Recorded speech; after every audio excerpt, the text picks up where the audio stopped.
നമസ്കാരം, സിരിയൻസിലേക്ക് സ്വാഗതം. കടലിൽ മീൻ പിടിക്കാൻ പോയവർക്ക് കിട്ടിയത് നൂറുകണക്കിന് തേങ്ങ. ആവശ്യത്തിനെടുത്തു, ബാക്കി തൂക്കിവിറ്റ് മത്സ്യത്തൊഴിലാളികൾ. അഴീക്കലിൽ നിന്ന് 3 വള്ളങ്ങളിൽ കടലിൽ പോയവരുടെ വലയിലാണ് തേങ്ങകൾ എത്തിയത്. 3 വള്ളങ്ങളിലുമുള്ളവർക്കും കൂടി 300-ലധികം തേങ്ങകളാണ് കടലിൽ നിന്ന് കിട്ടിയത്. വിവരമറിഞ്ഞ് രണ്ടാമത് ആയിക്കരയിൽ നിന്ന് പുറപ്പെട്ടവർക്ക് കിട്ടിയതാകട്ടെ 1000-ലധികം തേങ്ങയും. മീൻ പിടിക്കാനായി പോയി, പക്ഷേ വലുതായി മീനൊന്നും തടഞ്ഞില്ല. എന്നാൽ തിരിച്ചുവരവിൽ വള്ളക്കാർ ഹാപ്പിയായിരുന്നു.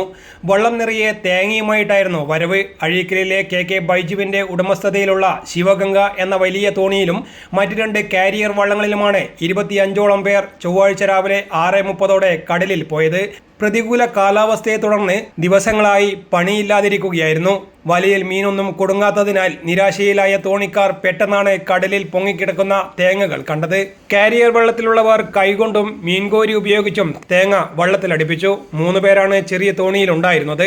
വിവരമറിഞ്ഞ് ആയിക്കരയിൽ മറ്റൊരു വള്ളം കടലിലേക്ക് പുറപ്പെട്ടു. വള്ളത്തിലെ 8 കള്ളികളിൽ 1000ഓളം തേങ്ങയുമായാണ് അവരും തിരിച്ചെത്തിയത്. ആയിക്കരയിൽ നിന്ന് പോയ സംഘം ഉപയോഗത്തിലുള്ളത് മാറ്റിവെച്ച് 85 കിലോഗ്രാമോളം തേങ്ങ തൂക്കിവിറ്റു. News desk, city news. കൂടുതൽ വാർത്തകൾ അറിയുവാൻ സിറ്റി ചാനൽ വാട്സ്ആപ്പ് ഗ്രൂപ്പിൽ ജോയിൻ ചെയ്യുക. അപ്പോൾ യൂട്യൂബ് ചാനൽ സന്ദർശിക്കുക. വാർത്തയുടെ അവസാനിക്കുന്നില്ല. മറ്റൊരു വാർത്തയുമായി വീണ്ടും കാണാം. നമസ്കാരം.